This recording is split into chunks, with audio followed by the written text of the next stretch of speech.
हरे कृष्णा। आज की श्रीमद् भागवतम क्लास में आप सबका हार्दिक स्वागत है। कल हमने सुना कि कैसे ध्रुव महाराज, उनको उसकी सौतेली माँ ने बोला कि भाई अगर तुमको अपने पिता की गोद में बैठना है तो तुमको मेरी कोख से जन्म लेना पड़ेगा। तो तुम जाओ, वन में जाकर के तपस्या करो, और जब तुमको भगवान मिल जाए तो उनसे ये वरदान मांगो कि अगले जन्म में तुम मेरी कोख से जन्म लो, ताकि तुम अपने पिता की गोद में बैठ सको। तो सोचो, आदमी कैसी बातें सोचने लगता है, अपने आप को कितना महान समझने लगता है कि भगवान से मिलने के बाद में क्या मांगेगा। तो खैर, ध्रुव महाराज की माँ जो है वो बहुत ही अच्छी भक्तिन थी। उन्होंने ध्रुव महाराज को एडवाइस दिया कि भाई तो आप जाओ। ध्रुव महाराज 4.5-5 साल के बच्चे थे। उसको बोला कि भाई तुम जाओ जंगल में और तपस्या करो। अगर तुमको जो है भगवान के दर्शन करने हैं तो तुम तपस्या करो। तो ध्रुव महाराज जब वन में जाते हैं तो कल हमने सुना कि कितनी कठोर तपस्या वो करते हैं। नारद मुनि ने उनको मंत्र दिया था, ओम नमो भगवते वासुदेवाय। उस मंत्र का जाप करके कंटिन्यू जाप कर रहे हैं और तपस्या कर रहे हैं। तो भगवान जो है उनके सामने प्रकट हो जाते हैं, गरुड़ के ऊपर बैठ करके उनके सामने आते हैं। तो भगवान का जो स्वरूप है, इतना सुंदर वर्णन किया गया है श्रीमद् भागवतम में कि भगवान जो है वो श्यामल उनका शरीर है। और ध्रुव महाराज 5 साल के बच्चे हैं। अभी वो जो है उसको देख करके वो एकदम लालायित हो गए हैं। अभी भगवान के जो गाल हैं वो श्याम वर्ण का शरीर, उसके अंदर गाल जो है एकदम लाल लाल।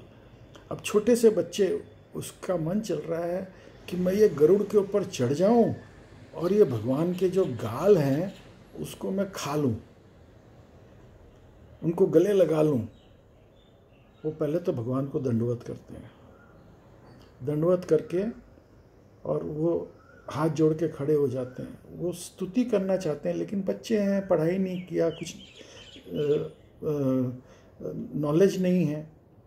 तो भगवान उनकी मनसा समझ जाते हैं कि भाई ये बच्चे की इच्छा है मेरी स्तुति करने की। अब ये बहुत ही कमाल की स्तुति करते हैं ध्रुव महाराज। ये हमको सीखने की ज़रूरत है कि किस तरह से ध्रुव महाराज स्तुति करते हैं।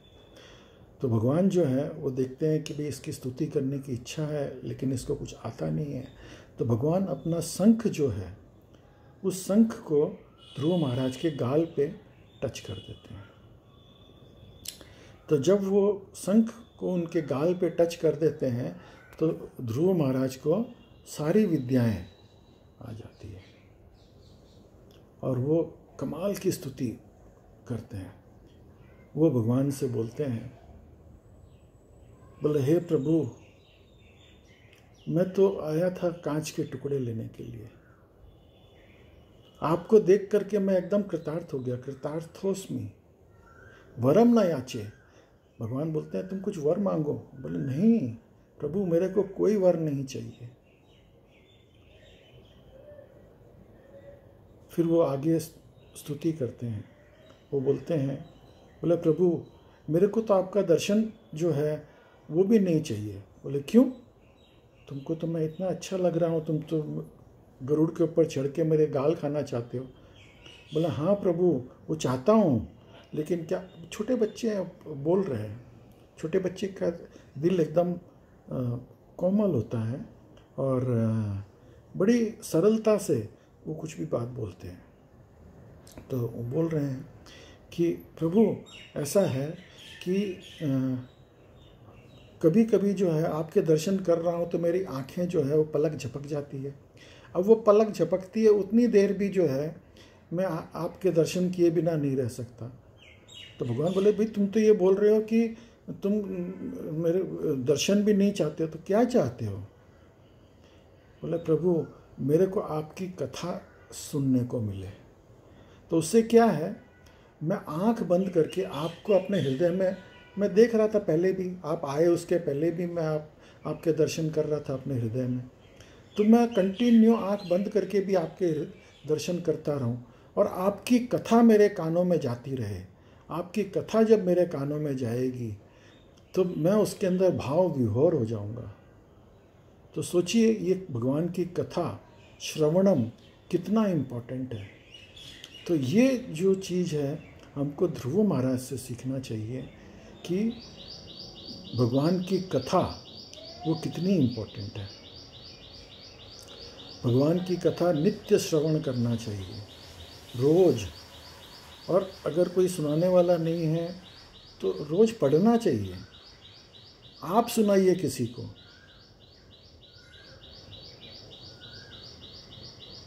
या और कुछ नहीं तो आपके घर में भगवान का विग्रह है, आप स्वयं श्रीमद् भागवतम भगवद गीता ले करके उनके सामने बैठिए और आप भगवान को सुनाइए। भगवान बड़े ध्यान से सुनते हैं। अब आप सोचो, आप सुना रहे हो और भगवान सुने, कितना अच्छा, मन कितना अच्छा वो, और आपका ध्यान उसमें लग जावे। भगवान जो है वो, और श्रोतागण आपको लाइक करें, व्यू करें, नहीं करें, आपको सब्सक्राइब करें, नहीं करें। अभी मैं ये चैनल पे ये रोज़ वीडियो डालता हूँ, कई लोग देखते हैं, कुछ लोग लाइक भी करते हैं, कुछ लोग सब्सक्राइब भी करते हैं, लेकिन आज करते हैं कल नहीं करेंगे। हो सकता है कल उनको मेरे से बेटर कोई मिल जाएगा, वो वहाँ चले जाएंगे। लेकिन भगवान जो है वो कभी नहीं जाएंगे। भगवान आपको हमेशा याद रखेंगे कि ये भक्त जो है ये मेरे को रोज कथा सुनाता था, हमेशा। तो हमको क्या चाहिए? हमको भगवान को खुश करना है। इस संसार को खुश करने से बेटर है हम इस संसार बनाने वाले को खुश करें, वही मेन है। अगर हमने उनको खुश कर लिया तो संसार को खुश करने की कोई ज़रूरत नहीं है।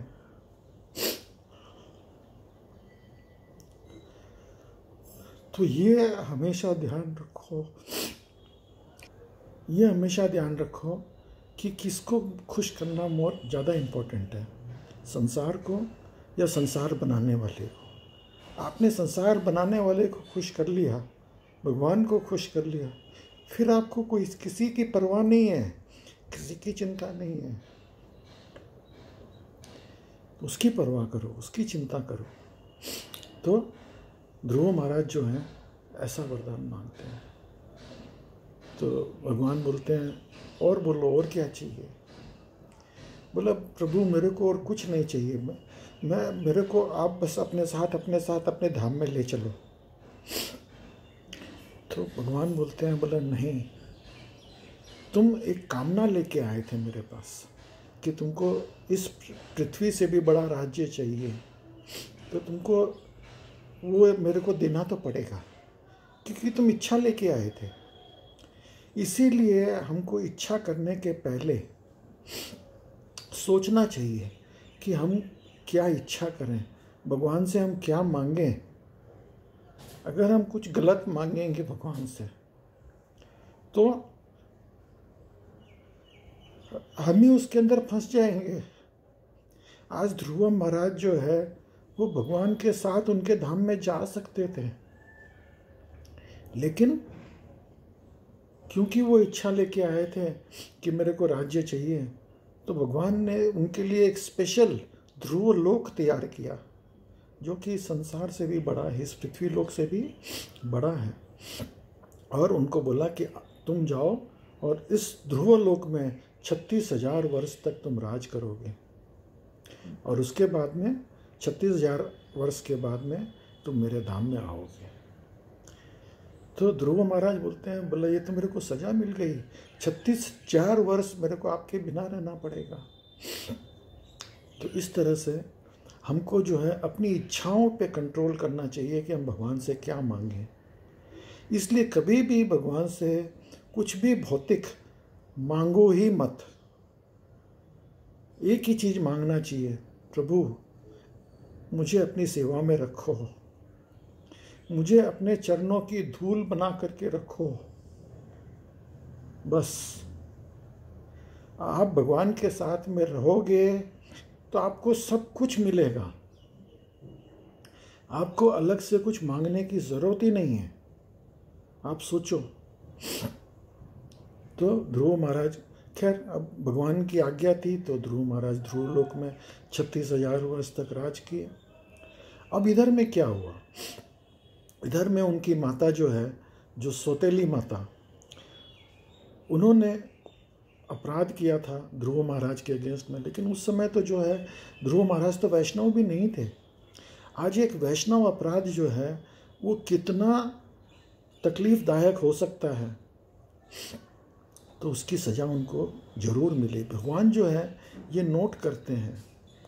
जो अगर वो उस समय वैष्णव नहीं थे लेकिन बाद में वैष्णव बन गए, तो भी अगर वैष्णव अपराध किया तो वो सज़ा जो है वो ज़रूर मिलेगी। तो इसलिए वैष्णव जन वो बड़े मन के जो है बड़े क्लियर होते हैं, वो किसी का अपराध नहीं लेते, लेकिन भगवान उस अपराध को नोट करते हैं। अगर आपने वैष्णव अपराध किया गलती से भी, तो भगवान उसको क्षमा नहीं करते। उसके लिए आपको जो है वैष्णव से ही क्षमा मांगनी पड़ती है। और वो कैसे? हम लोग मंदिर में क्या करते हैं, रोज़ हम सारे वैष्णवों को प्रणाम करते हैं। इसका मंत्र है,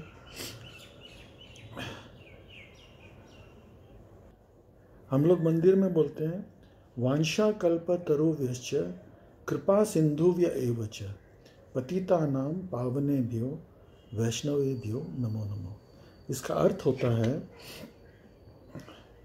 कि सारी इच्छाओं को पूर्ण करने वाले कल्प वृक्ष के समान ये जितने भी वैष्णव हैं, ये कल्प वृक्ष के समान हैं। सारी इच्छाओं को वो पूर्ण करते हैं, सबकी इच्छाओं को।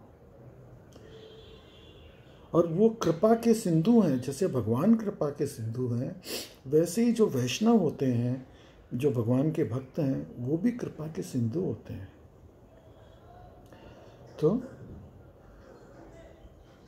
उनको जब हम प्रणाम करते हैं तो हमारी जो सारे जो अपराध हैं जो हमने किया है वो नलीफाई होते हैं। तो हम रोज़, देखिए, जाने अनजाने में कोई ना कोई वैष्णव अपराध जरूर हो जाता है। बचना चाहिए, हमको जरूर बचना चाहिए। लेकिन कोई भी अपराध अगर किसी से हो गया तो ये वैष्णव प्रणाम करना बहुत ज़रूरी है। वैष्णव प्रणाम करने से हमारे सारे अपराध नलीफाई हो जाते हैं। और जो उत्तम, जो उसका जो पुत्र था सुनीति का, सुरुचि का, वो उसने भी मज़े ले रहा था कि भाई लो, इसको बैठने नहीं दिया गया, तो उसको भी जो है बहुत कड़ी सज़ा मिली।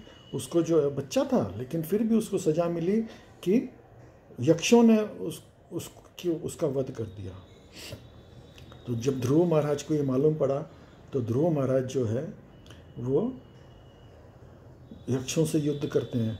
तब ब्रह्मा जी आकर के रोकते हैं, बोला नहीं, तुमको ये शोभा नहीं देता, तुम भगवान के भक्त हो, वैष्णव हो, इनको क्षमा कर दो। तो ध्रुव महाराज उनको क्षमा कर देते हैं और जब उनके 36,000 वर्ष पूर्ण हो जाते हैं तो भगवान के धाम में चले जाते हैं। तो इस तरह से हमने ये ध्रुव महाराज की कथा सुनी। और ये कथा भगवान को भी इतनी ज़्यादा प्रिय है, चैतन्य महाप्रभु बार बार इस कथा को सुनते थे। ये ध्रुव महाराज की, प्रहलाद महाराज की, ये भक्तों की कथा भगवान भी सुनते थे। आज हम ये जो श्रीमद् भागवतम चतुर्श्लोकी में हमने जो सुना, वो चतुर्श्लोकी भागवत से हमको कुछ समझ में नहीं आएगा जब तक हम भगवान के भक्तों की कथा नहीं सुनेंगे, भगवान के भक्तों से उनके चरित्र के बारे में कि किस तरह से उन्होंने भगवान को प्रसन्न किया, ये हम नहीं जानेंगे तब तक चतुश्लोकी भागवतम का कोई अर्थ ही नहीं है। ठीक है, एक फल मिल जाता है, लेकिन असली चीज़ जो है, हमको भक्ति जो है, भक्ति मिलेगी कैसे? भक्तों के चरित्र से, भक्तों के संग लेने से, भक्तों का आशीर्वाद लेने से, भक्तों को प्रणाम करने से। भक्त ही जो है वो हमारा गुड फॉर्च्यून वही बनाएंगे। आज आपका गुड फॉर्च्यून आप नहीं बना सकते। ये भक्तों की कृपा के बिना आपको भगवान नहीं मिल सकते। गुरु की कृपा के बिना, भक्तों की कृपा के बिना भगवान नहीं मिल सकते। इम्पॉसिबल। आप सोचो कि भाई आप तपस्या कर लोगे, भगवान को पा लोगे, नहीं हो सकता। इसलिए ABCD, भक्ति के 4 ABCD हैं।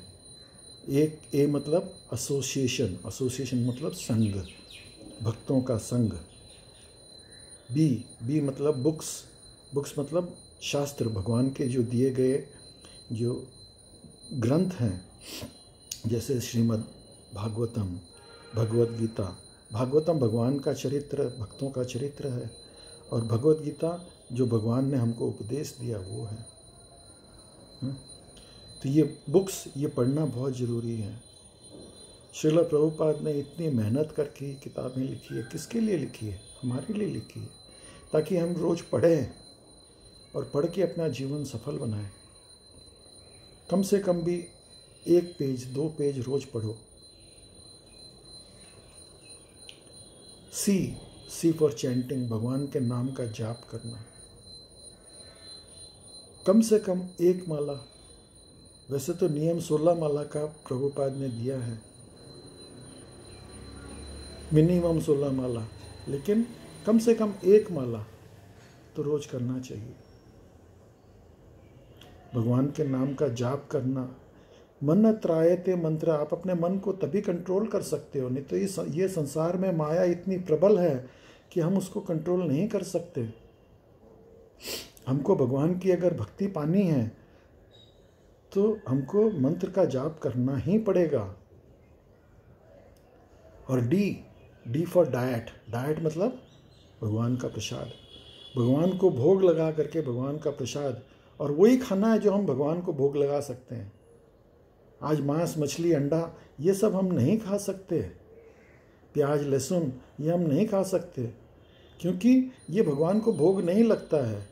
जो भगवान को भोग लगा करके जो खाना, जो प्रसाद है, हम वही खा सकते हैं, और वो हमको अंदर से प्यूरिफाई करती है। आप थोड़े दिन आप एक काम करो, मैं एग्जाम्पल के रूप में बता रहा हूँ, आप खुद ट्राई करो अपने आप। आप ऐसा नियम बनाओ कि एक हफ्ते जो है मैं खाली प्रसाद खाऊंगा। उसके बाद में जो है आप अगर दूसरा चीज़ खाओगे ना तो आपका मन ही नहीं करेगा, आपकी इच्छा ही नहीं हो।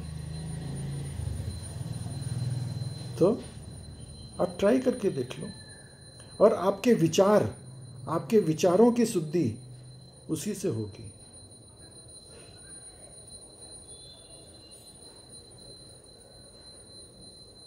तो आज की श्रीमद् भागवतम क्लास में आप सब सम्मिलित हुए, उसके लिए बहुत बहुत धन्यवाद।